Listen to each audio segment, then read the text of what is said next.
Praise the Lord. ജീവജലം എന്ന പ്രതിദിന വാഗ്ദത്ത വചനത്തിലേക്ക് ലോകമെമ്പാടുമുള്ള ദൈവമക്കൾക്ക് വേഗം വരുന്നവനായ യേശുക്രിസ്തുവിൻ്റെ അതിപരിശുദ്ധ നാമത്തിൽ സ്നേഹ വന്ദനം. ഇന്ന് 2025 ഫെബ്രുവരി മാസം 24-ാം തീയതി തിങ്കളാഴ്ച. സ്വർഗത്തിലെ ദൈവത്തിൻ്റെ അളവറ്റ കൃപയാൽ ഈ മാസത്തിൻ്റെ അവസാനത്തെ പ്രവർത്തന ആഴ്ചവട്ടത്തിലേക്ക് തമ്പുരാൻ നമ്മെ പ്രവേശിപ്പിച്ചിരിക്കുന്നു. ഓരോ ദിനവും നാം ഏവരും ദൈവത്തിൽ നിന്നും അനുഭവിക്കുന്ന നന്മകൾക്കും ദാനങ്ങൾക്കും നന്ദിയുള്ളവരായി സ്തോത്രം കരേറ്റിക്കൊണ്ട് ജീവിപ്പാൻ സർവശക്തനായ ദൈവം നമ്മേവരെയും ഒരുക്കട്ടെ. ഈ ആഴ്ചവട്ടം എല്ലാ നിലയിലും നമുക്കേവർക്കും അനുഗ്രഹമായി തീരട്ടെ എന്നുള്ള പ്രാർത്ഥനയോടും ആത്മാർത്ഥമായ ആശംസയോടും ഇന്നത്തെ വാഗ്ദത്ത വചനത്തിലേക്ക് പ്രവേശിക്കാം. ഇന്ന് ജീവജലത്തിൽ കൂടി പ്രോമിസ് വേഴ്സായി നമുക്ക് ലഭിച്ചിരിക്കുന്നത് അപ്പോസ്തലനായ വിശുദ്ധ പൗലോസ് കൊരിന്ത്യർക്ക് എഴുതിയ 2-ാം ലേഖനം 4-ാം അധ്യായം 16-ാം വാക്യം. 2 Corinthians chapter 4 verse 16 നാം ഇപ്രകാരം വായിക്കുന്നു: അതുകൊണ്ട് ഞങ്ങൾ അധൈര്യപ്പെടാതെ ഞങ്ങളുടെ പുറമേയുള്ള മനുഷ്യൻ ക്ഷയിച്ചു പോകുന്നുവെങ്കിലും ഞങ്ങളുടെ അകമേയുള്ളവൻ നാൾക്കുനാൾ പുതുക്കം പ്രാപിക്കുന്നു. പൗലോസ് കൊരിന്ത്യ സഭയ്ക്ക് എഴുതുന്ന 2-ാമത്തെ കത്താണല്ലോ 2 Corinthians എന്ന നാമധേയത്തിൽ വിശുദ്ധ വചനത്തിൽ നമുക്ക് ചേർത്ത് കിട്ടിയിരിക്കുന്നത്. പല പ്രാവശ്യം നാം കേട്ടിട്ടുള്ളതുപോലെ കൊരിന്ത് അന്നത്തെ ഒരു പ്രധാനപ്പെട്ട ചെറു പട്ടണമായിരുന്നു. അത് വ്യവസായികമായി, സാംസ്കാരികമായി, സാമൂഹികമായി ഒക്കെ ഉയർന്ന നിലവാരം പുലർത്തിയിരുന്നു. പല വിധത്തിലുള്ള കച്ചവടങ്ങൾ അവിടെ നിലനിന്നിരുന്നു. അതുകൊണ്ട് പലയിടങ്ങളിൽ നിന്നായി ആളുകൾ വന്നു പാർക്കുകയും പോയി വരികയും പല വിധങ്ങളിലുള്ള സാഹചര്യങ്ങൾ അവിടെ ഉളവാകുകയും ചെയ്തു. തീർച്ചയായും വാണിജ്യം ഉയർന്നു നിൽക്കുമ്പോൾ, സാമ്പത്തിക നിലവാരം ശക്തമാകുമ്പോൾ ഗുണത്തെക്കാളേറെ ദോഷങ്ങളുമുള്ള സമ്മിശ്ര പ്രതികരണങ്ങൾ അവിടെ ഉണ്ടായിരുന്നു. അത് അവിടെ നിലകൊണ്ട സ്ഥലം സഭയിലും പല വിധങ്ങളിലും പ്രതിഫലിച്ചിരുന്നു. അതെ, തെറ്റ് എന്ന് പറയുന്നത് തെറ്റല്ല എന്നുള്ള നിലയിൽ അന്നും കൊരിന്ത് സഭയിൽ നടന്നത് പൗലോസ് ശക്തമായ താക്കീതിൽ കൂടെ അവരെ ഓർമ്മപ്പെടുത്തുന്നു. അങ്ങനെ സഭയിൽ നിലനിന്നിരുന്ന പല അനാവശ്യ പ്രവണതകളും ഒപ്പം അവരുടെ ക്രിസ്തീയ ജീവിതത്തിന് ആവശ്യമായ നിർദ്ദേശങ്ങളും ഉപദേശങ്ങളും പൗലോസ് നൽകി വരികയാണ്. അങ്ങനെ 2 Corinthians 4-ാം അധ്യായത്തിൽ ദൈവവചനത്തിൽ ഒട്ടും മാലിന്യം ചേർക്കാതെ വചനത്തിന് വേണ്ടി തങ്ങൾ നിലനിൽക്കുന്നത് കൊണ്ട് ധാരാളം പ്രതികൂലങ്ങൾ നേരിടേണ്ടി വരുന്നു എന്നുള്ളത് പല വിധങ്ങളിലായി വ്യക്തമാക്കുന്നു. അതിന്നും അങ്ങനെ തന്നെയാണ്. ദൈവവചനം വളരെ ശക്തമായി സത്യസന്ധമായി ശുശ്രൂഷിക്കുന്നവർക്ക് കേൾക്കാൻ ആളില്ല, അവസരങ്ങളില്ല, ഒറ്റപ്പെടുത്തുകയും കുറ്റപ്പെടുത്തുകയും ചെയ്യും.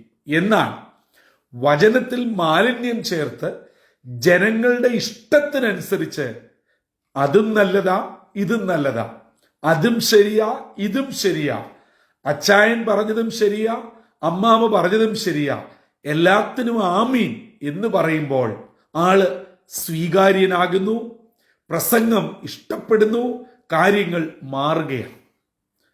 എന്നാൽ പൗലോസ് അതിന് വിപരീതമായി ദൈവവചനത്തിന് വേണ്ടി എങ്ങനെ നിലകൊള്ളുന്നു എന്ന് വ്യക്തമാക്കുകയാണ്.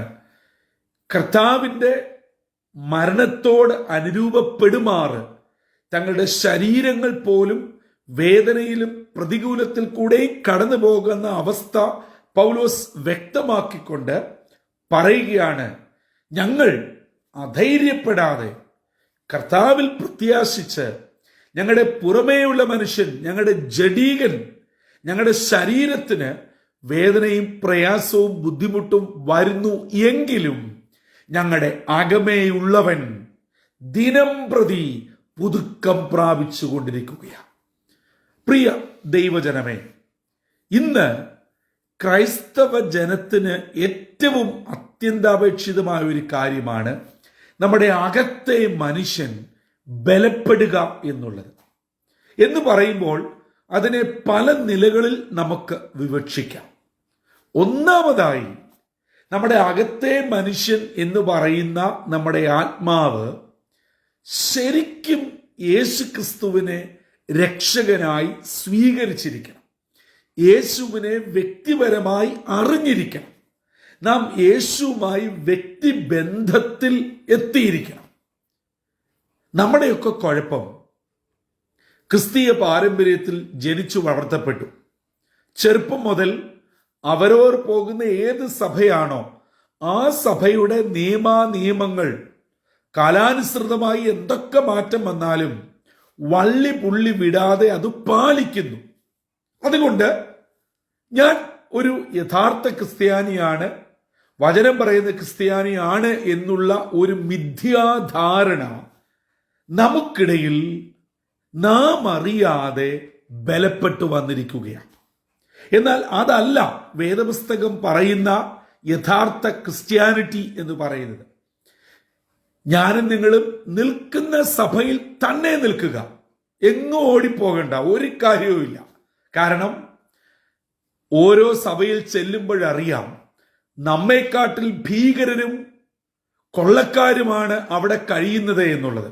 അത് ചെന്ന് പെടുമ്പോഴേ അറിയുകയുള്ളൂ. പിന്നെ തിരിച്ചു പോരാനും വയ്യ, വല്ലാത്ത അവസ്ഥയിലാകും. അവിടെയല്ല കാര്യമിരിക്കുന്നത്. നിൽക്കുന്നിടത്ത് നിന്ന് ഈ യേശുവിനെ സ്വീകരിച്ച് യേശുവിനെ സാക്ഷിക്കുവാൻ നമുക്ക് കഴിയുമെങ്കിൽ അതാണ് യഥാർത്ഥ ക്രിസ്തീയ സാക്ഷി. അല്ലാതെ യേശുവിന്റെ മഹാപുരോഹിത പ്രാർത്ഥനയിൽ ഓർപ്പിച്ചു, പിതാവേ, എനിക്ക് നൽകിയിട്ടുള്ള ഈ ശിഷ്യന്മാരെ ലോകത്തിൽ നിന്ന് എടുക്കണമെന്നല്ല ഞാൻ പ്രാർത്ഥിക്കുന്നത്. അവർ ഈ ലോകത്തിൽ തന്നെയാണ്, പക്ഷേ ലോകത്തിന്റെ കളങ്കം പറ്റാതെ അവരെ പാലിക്കണം. അതുകൊണ്ട് മറ്റൊരു പ്ലാനറ്റിലോ മറ്റൊരു കൂട്ടായ്മയിലോ മറ്റൊരു സഭയിലോ ഓടി ഓടി പോകുന്നതിലല്ല, ഞാൻ നിൽക്കുന്നിടത്ത് എൻ്റെ യേശുവിനെ അറിഞ്ഞ് യേശുവിന്റെ സാക്ഷിയായി നിൽക്കുക. അപ്പോഴാണ് അകത്തെ മനുഷ്യന്റെ ശക്തി നാം തിരിച്ചറിയുന്നത്. ഇന്നത്തെ വാഗ്ദത്ത വചനത്തിന്റെ കാതലായ ഭാഗം അതാണ്. നമ്മുടെ അകത്തെ മനുഷ്യൻ ദിനം പ്രതി പുതുക്കം പ്രാപിക്കണം. യെസ്, അതുകൊണ്ട് ഒന്ന്, യേശുവുമായിട്ടുള്ള ബന്ധത്തിൽ ശക്തരായിരിക്കണം. രണ്ട്, ഈ യേശുവുമായിട്ടുള്ള ബന്ധം നമ്മുടെ അകത്തെ മനുഷ്യൻ മുഖാന്തരം ശക്തമായാൽ നമ്മൾ ഇന്ന് നേരിടുന്ന പ്രശ്നങ്ങളൊന്നും ഒരു പ്രശ്നമല്ല. അത് ശരീരത്തിനായിക്കൊള്ളട്ടെ, മനസ്സിനായിക്കൊള്ളട്ടെ, കുടുംബത്തിലായിക്കൊള്ളട്ടെ, കുഞ്ഞുങ്ങൾക്കായിക്കൊള്ളട്ടെ, നിന്നെയോ പഴിയോ ദുഷിയോ സാമ്പത്തിക ബുദ്ധിമുട്ടുകളോ എന്തു വന്നാലും നമ്മുടെ ഉള്ളിൽ ഒരു തിരിച്ചറിവുണ്ട്. എന്നിൽ വസിക്കുന്ന കർത്താവ് ഈ പ്രശ്നത്തെ അതിജീവിപ്പാനുള്ള ശക്തി എനിക്ക് തരും.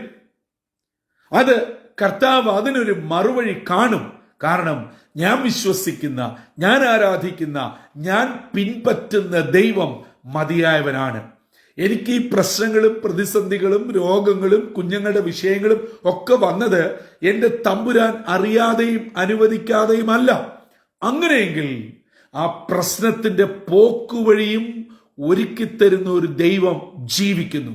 ഇതാണ് അകത്തെ മനുഷ്യൻ ബലപ്പെടുന്നു എന്ന് ഞാനും നിങ്ങളും തിരിച്ചറിയുന്നത്. അതേസമയം ഒരു പ്രശ്നമുണ്ടായി, ഒരു ഫോൺ കോൾ, പ്രിയപ്പെട്ടവരുടെ ഒരു വാക്ക്, സഭയിൽ ഒരു ചെറിയ വിഷയം, കുടുംബത്തിലൊരു വിഷയം, വിദൂരത്തായിരിക്കുന്ന കുഞ്ഞുങ്ങളുടെ ചെറിയൊരു പ്രയാസം, ഒരാൾ നമ്മെക്കുറിച്ച് എന്തെങ്കിലും ഒരു അപവാദം പറഞ്ഞു, കഴിഞ്ഞു. നമ്മുടെ ക്രിസ്തീയ ജീവിതവും കഴിഞ്ഞു, സാധാരണ ജീവിതവും കഴിഞ്ഞു. പിന്നെ ആകെ മുഖം വാടി തളർന്ന് പ്രാർത്ഥനയുമില്ല, കൂട്ടായ്മയുമില്ല, ആരാധനയുമില്ല, കുടുംബ പ്രാർത്ഥനയുമില്ല, സ്വസ്ഥതയും പോയി, സമാധാനവും പോയി, സന്തോഷവും പോയി, ഊണും ഉറക്കവുമില്ല. അതിന്റെ അർത്ഥം ശരിക്കും പറഞ്ഞാൽ നമ്മുടെ അകത്ത് മനുഷ്യനില്ല എന്നാണ്.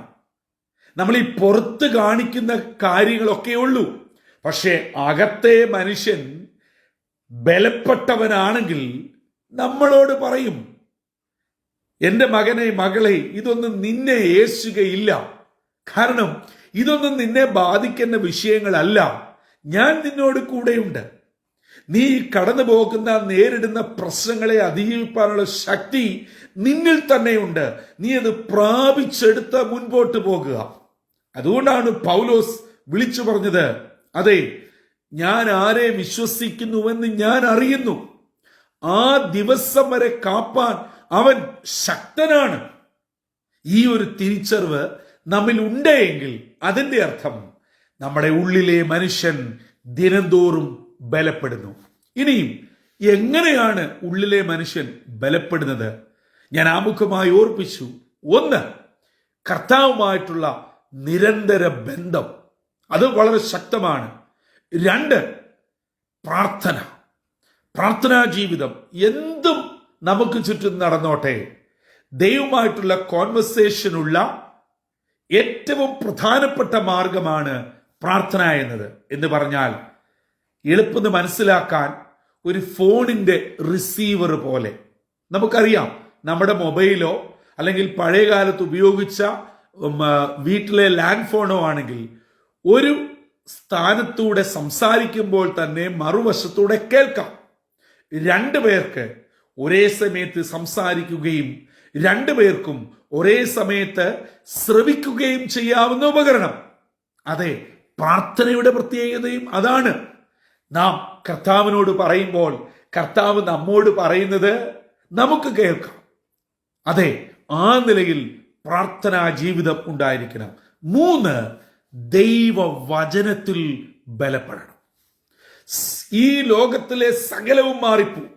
നമുക്കറിയാം, വചനം പറയുന്നത് ഈ പ്രവചനവും ആത്മാവും ഭാഷാപരവും ഒക്കെ മാറിയാലും സ്വർഗത്തിൽ എന്നേക്കും സ്ഥിരമാക്കപ്പെട്ടിരിക്കുന്ന ജീവന്റെ നിത്യവചനത്തിന് ഒരു മാറ്റവുമില്ല.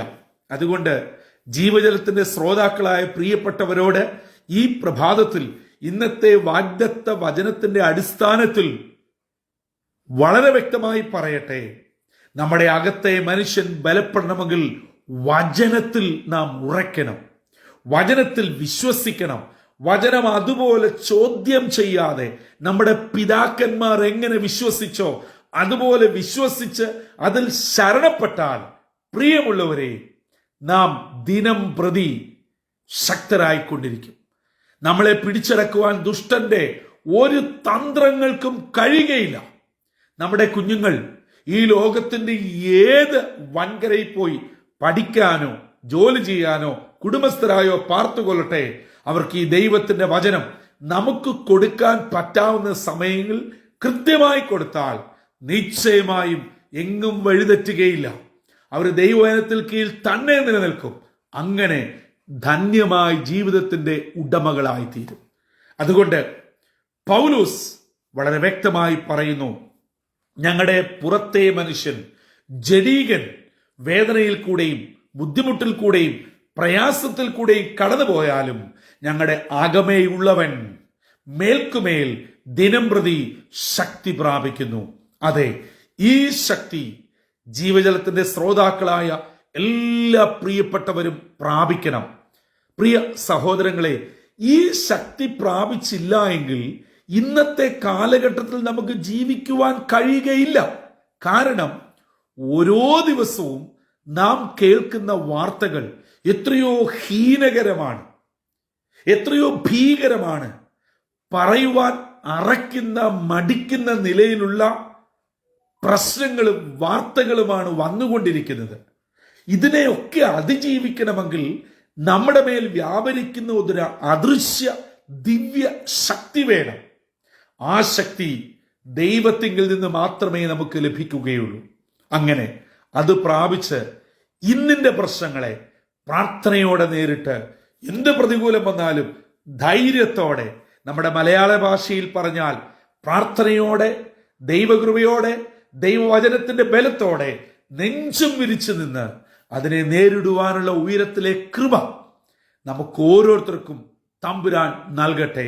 അങ്ങനെ ഇന്നത്തെ ദിനം, ഈ ആഴ്ചവട്ടം ജീവജലത്തിന്റെ ശ്രോതാക്കളായ എല്ലാ പ്രിയപ്പെട്ടവർക്കും, കുടുംബാംഗങ്ങൾക്കും, എൻ്റെ സഹോദരങ്ങൾക്കും ഉയരത്തിൽ നിന്ന് ദൈവം കനിഞ്ഞു നൽകി നിങ്ങളെ അനുഗ്രഹിച്ച് ദൈവകൃപയോടെ പരിപാലിച്ച് അകത്തെ മനുഷ്യൻ ബലപ്പെട്ടു എന്ന് നാവ് കൊണ്ട് പറയുകയല്ല, ഒരു പ്രതികൂലം വരുമ്പോൾ അവിടെ തെളിയിക്കത്തക്കവണ്ണം വചനത്താൽ ശക്തിപ്പെട്ട് ദൈവകൃപയിൽ പുഷ്ടിപ്പെട്ട് പ്രാർത്ഥനയോടെ മുന്നേറുവാൻ സ്വർഗത്തിലെ ദൈവം നമ്മെ ഏവരെയും ഇടയാക്കട്ടെ. അതിന് ഇന്നത്തെ വാഗ്ദത്ത വചനം നമ്മെ ഓരോരുത്തരെയും ഒരുക്കുകയും ചെയ്യുമാറാകട്ടെ. തലകളെ വണക്കാം, പ്രാർത്ഥനയ്ക്കായി നമ്മെ തന്നെ ഒരുക്കാം. ഞങ്ങളെ അത്യധികമായി സ്നേഹിക്കുന്ന ദൈവമേ, സ്വർഗീയ നല്ല പിതാവേ, അനുഗ്രഹമേറിയ പുതിയ പ്രഭാതത്തിനായി ഞങ്ങൾ അങ്ങേ സ്തുതിക്കുന്നു, സ്തോത്രം ചെയ്യുന്നു. ഓരോ ദിനവും അവിടുത്തെ കരം പിടിച്ച് ഞങ്ങളെ നടത്തുന്നതിനായി സ്തോത്രം. അപ്പാ, ഞങ്ങളുടെ ജഡം ക്ഷീണിച്ചാലും തളർന്നാലും വേദനിച്ചാലും ബുദ്ധിമുട്ടിൽ കൂടെ കടന്നുപോയാലും ഞങ്ങളുടെ അകത്തെ മനുഷ്യൻ ദിനം പ്രതി ബലപ്പെട്ടുകൊണ്ട് എല്ലാ പ്രതികൂലങ്ങളെയും അതിജീവിപ്പാനുള്ള ഉയരത്തിലെ ശക്തി പ്രാപിച്ച് ദൈവകൃപയോടെ നിൽപ്പാൻ ഞങ്ങളെ ഇടയാക്കണമേ. ഇന്ന് ഞങ്ങളെ കേൾപ്പിച്ച ദൈവത്തിനായി സ്തോത്രം. അപ്പൊ അനുദിന ജീവിതത്തിൽ വിവിധ പ്രശ്നങ്ങൾ കൂടെ കടന്നു പോകുന്നവരാ, വിവിധ രോഗങ്ങൾ, കുഞ്ഞുങ്ങളുടെ പ്രയാസങ്ങൾ, കുടുംബജീവിതത്തിന്റെ ആവശ്യങ്ങൾ, ദൈനംദിന സാമ്പത്തിക കാര്യങ്ങൾ, നിയമകാര്യങ്ങൾ, ഇവിടെയൊക്കെ ഞങ്ങൾ തളരുന്നവരാ. എന്നാൽ ഞങ്ങളുടെ അകത്തെ മനുഷ്യൻ ദിനംപ്രതി അങ്ങയിൽ കൂടെ ശക്തിപ്പെടുമ്പോൾ ഇതിനെല്ലാം അതിജീവിപ്പാനുള്ള കൃപ, ബലം എന്നിവ നൽകി ഞങ്ങളെ നിലനിർത്തണമേ. ദൈവവചനം കേട്ട് തങ്ങളെ തന്നെ സമർപ്പിച്ച് വചനത്താലും പ്രാർത്ഥനയാലും കർത്താവുമായിട്ടുള്ള ബന്ധത്താലും ശക്തി പ്രാപിക്കുന്ന ദൈവമക്കളെ മാനിച്ച് അനുഗ്രഹിച്ച് ദൈവകൃപയോടെ വലങ്കരം പിടിച്ച് നടത്തണമെന്ന് യേശു മശിഹാ മൂലം അപേക്ഷിക്കുന്നു.